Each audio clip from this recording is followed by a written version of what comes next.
دو تین مسائل ہیں بنیادی طور پہ. ایک تو ریکگنیشن ہے معاوضے کا, ایک تو یہ ریکگنائز ہی نہیں ہوتے ایز اے ورکر, اور اس پہ پھر کافی لمیٹیشنز ہوتی ہیں, جس کا مطلب یہ ہے کہ جو کسی بھی ملک میں سوشل پروٹیکشن کی جو پالیسیز ہیں وہ ان کو انکلوڈ نہیں کرتی ہیں.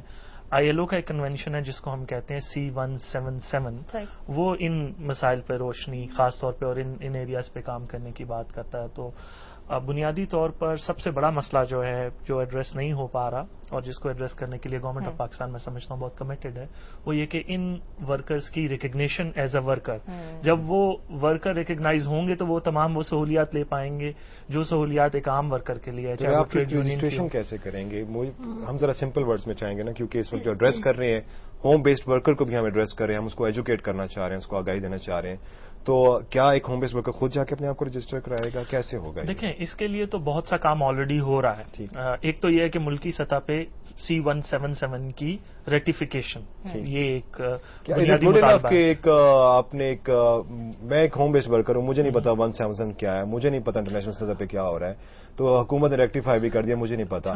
How do you rate it? میں سمجھتا ہوں, آئی تھنک آسما اس پہ زیادہ روشنی ڈال سکتی ہے, مگر میں سمجھتا ہوں کہ ہمارے ہوم بیسڈ ورکرز کو اس کے بارے میں کافی آگاہی ہے. کیسے آگاہی ہے؟ اگر میں کھجوریں پیک کر رہا ہوں, میں مچھلی صاف کر رہا ہوں, جھینگا صاف کرتا ہوں, وہ ریموٹ ایریاز میں ہوں, تو مجھے کہاں سے آگاہی ہے؟ پاکستان میں خاص طور پہ پنجاب میں اور سندھ میں ہوم بیسڈ ورکرز کی ایسوسیشنز اور ان کی جو آرگنائزیشن ہے وہ کافی اس پہ محنت ہوئی ہے, اور وہ لوگ کم از کم ایک دوسرے کو جانتے ہیں, اور at the end of the day بہت سا کام جو ہے وہ ایک ہی طرح کے آجر کے لیے ہو رہا ہے. اگر چوڑیاں بن رہی ہیں تو ایک دوسرے کو جانتے ہیں, اگر فٹ بال گھر سے سیے جا رہے ہیں تو جانتے ہیں, اور پھر انہیں یہ بھی پتا ہے کہ جو فیکٹری ہیں وہاں پہ کیا سہولیات ہیں, وہاں بس کی سہولت ہے, بچوں کی ایجوکیشن کی سہولت ہے. تو جب وہ ان کو نہیں ملتی تو وہ نظر میں آنا شروع ہو جاتا ہے. میرے خیال میں ہاں آگاہی کی ضرورت ہے ہوم بیسڈ ورکرز میں بھی, مگر اس کے ساتھ ساتھ میں بہت زیادہ ضروری یہ ہے کہ جو فیکٹری کا مالک ہے یا جو پروڈکٹ تیار کروا رہا ہے وہ سہولتیں بھی ان تک پہنچائے. وہ بہت ضروری ہے. یہ نہ ہو کہ وہ صرف اور صرف اپنی منوپلی رکھے. اچھا یہ تو چلیں چھوٹے شہر بھی ہو گئے, بڑے شہر بھی ہو گئے, سوری میں آپ کی بات کاٹ رہی ہوں, جو دور دراز کے علاقے ہوتے ہیں, جو دیہات کی خواتین ہوتی, پڑھی لکھی بھی نہیں ہوتی, ان کا ایکسپوجر ہی نہیں ہوتا, گھر سے باہر نہیں نکلتی, زیادہ سے زیادہ کھیتوں تک چلی جائیں گی, اپنے مردوں کے ساتھ باپ بھائی یا میاں کے ساتھ شانہ بشانہ کام کریں گی.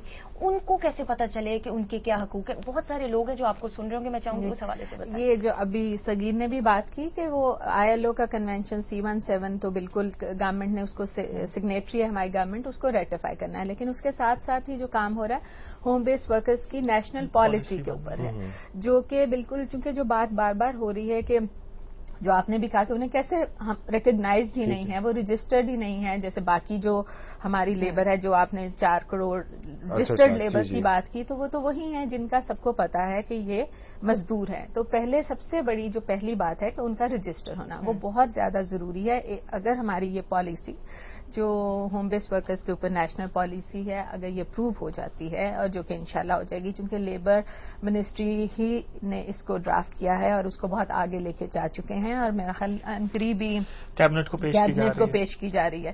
تو یہ پورا ایک پروسیس ہوگا اور اس میں پورا ان کی اویئرنیس کی بہت ضرورت ہے. اور میں ضرور چاہوں گی کہ یہ جو ٹی وی سے ایسے پروگرامز ہوں گے جہاں پہ انہیں بتایا جائے کہ وہ کہاں پہ جا کے رجسٹر اپنے آپ کو کر سکتے ہیں. زیادہ تر تو جو ابھی سمجھ میں آ رہا ہے وہ یہی ہو رہا ہے کہ لیبر ڈپارٹمنٹ کے ساتھ ہی انہیں رجسٹر کرنا ہوگا, اپنے یونین کاؤنسل کے لیول پہ رجسٹر کرنا ہوگا, چونکہ یہ بار بار بہت سی کنسلٹیشنز ہوئی ہیں, اور یہ ساری جو ریکمنڈیشنز ہیں یہ ان ہوم بیسڈ ورکرز خواتین یا جو مرد ہیں انہی کی طرف سے آئی ہیں. پہلی بات تو ان کو رجسٹر کرنا, اویئرنیس ریزنگ بہت ضروری ہے, انہیں پتا تو ہو ان کے رائٹس کیا ہیں. انہیں معاوضہ اتنا کم ملتا ہے کہ آپ سوچ لیں کہ جو 1000 اگربتی بنانا کا جو معاوضہ ہے وہ 9 روپے ہے, اور پھر سے آپ بتائیں گے 1000 اگربتی بنانے کا معاوضہ 9 روپے. اور اگر آپ غور کریں تو وہ اگربتی کا کام کیا ہوتا ہے, اور اس میں ہمارے گھر میں خوشبو, ہماری طبیعت کو مہکانا.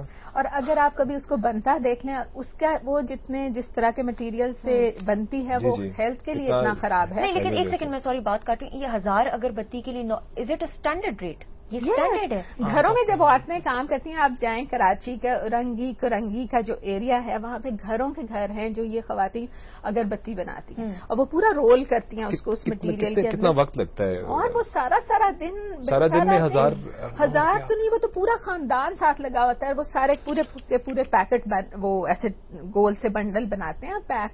پیک نا علیحدہ جگہ پہ جا کے ہوتا ہے. آپ دیکھیں کہ جو اس کو آپ کہتے ہیں, یہ آپ کی چوڑی جو بنتی ہے وہ 2 روپے 50 پیسے یا 3 روپے 50 پیسے پر توڑا ہے. اور توڑے کا مطلب ہوتا ہے 350 چوڑیاں, اور اس کو آپ نے آگ کے آگے بیٹھ کے جوڑنا اور اس کو سیدھا کرنا ہے, جڑائی اور سدائی. اور آپ خود دیکھیں کہ وہ سارا دن کا کام نہیں ہو سکتا. پورے خاندان جو ہوم بیسڈ ورکرز ہیں, وہ ایک خاتون یا ایک مرد کام نہیں کر رہا ہوتا, ان کے ساتھ بچے بھی ہیں, ان کے ساری فیملی انوالو ہوتی ہے, اور انہیں ہارڈلی کوئی جو ہے جو پیسے ہیں وہ تو بہت کم ہے. ریکگنیشن تو دور کی بات ہے, پیسے ہی نہیں ملتے. اچھا, یہاں میں آپ سے جاننا چاہوں گا, جیسے ابھی آپ اسٹیٹسٹکس کی بات ہو رہی تھی, اور 65% اگر ہم خواتین کی بات کرتے ہیں ہوم بیسڈ ورکرز میں, فٹ بال کی آپ نے بات کی ہے, اور if I am not wrong تو 80% جو دنیا میں فٹ بال ہے وہ پاکستان سے بن کے جاتا ہے.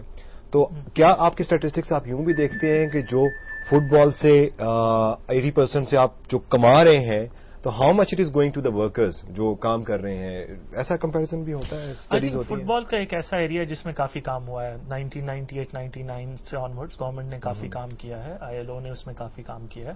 وہاں پہ سہولت میسر ہوئی ہے کیونکہ انٹرنیشنل قوانین کو دیکھتے ہوئے ہم نے یہاں پہ کچھ کام کیا ہے. وہاں پہ کچھ بہتر معاوضہ موجود ہے, خاص طور پہ سیالکوٹ, گجرانوالا اور اس ریجن میں معاوضہ ملتا ہے لوگوں کو, مگر ایون دین لیکیج موجود ہو سکتی ہے جہاں پہ جو گھر سے کام کرنے والے ہیں, ضروری نہیں کہ تمام کے تمام فٹ بال فیکٹریوں کے ساتھ رجسٹرڈ ہوں.